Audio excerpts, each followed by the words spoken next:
PM Modi ने किया 370 सीटों का जीतने का दावा। कांग्रेस बोली यदि ऐसा नहीं कर पाए तो शपथ लेने से करेंगे इनकार। आगामी लोकसभा चुनाव में 370 सीटें जीतने के पीएम नरेंद्र मोदी के दावे पर कांग्रेस ने कटाक्ष किया है। उसने पूछा कि यदि भाजपा को दावे से कम सीटें मिली तो क्या वह शपथ लेने से इनकार कर देंगे।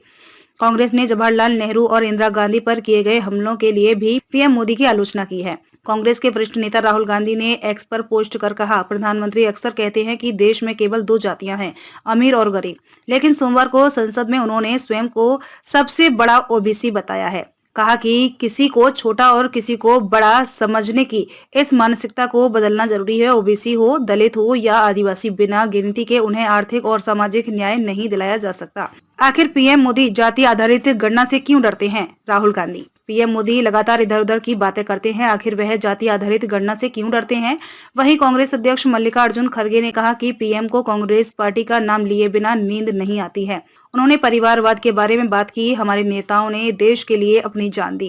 उन्होंने एक्स पर पोस्ट कर कहा, मैं पीएम मोदी से पूछना चाहता हूं कि आपकी पार्टी के कितने लोगों ने देश की आजादी, एकता और अखंडता के लिए अपनी जान दी है। जबकि कांग्रेस महासचिव केसी वेणुगोपाल ने कहा कि स्वयं को सबसे बड़ा ओबीसी बताकर पीएम मोदी ने केंद्र सरकार सहित सभी क्षेत्रों में ओबीसी के पूर्ण रूप से कम प्रतिनिधित्व की कड़वी सच्चाई को खारिज करने के अलावा कुछ नहीं किया। इंडिया शाइनिंग पार्ट 2 होने जा रहे हैं। कांग्रेस सांसद मणिकम टैगोर ने पूछा कि यदि उनकी पार्टी चुनाव में 370 सीटों का आंकड़ा हासिल नहीं कर पाई तो क्या वह शपथ नहीं लेंगे? भाजपा का इस तरह का सपना हमेशा विफल रहा है। उन्होंने 2004 के लोकसभा चुनाव में भाजपा के नारे की ओर इशारा करते हुए कहा कि अब इंडिया शाइनिंग पार्ट 2 होने जा रहा है।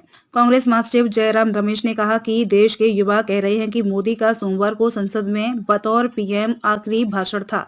बाय बाय मोदी नंबर 1 पर ट्वीट कर रहा है।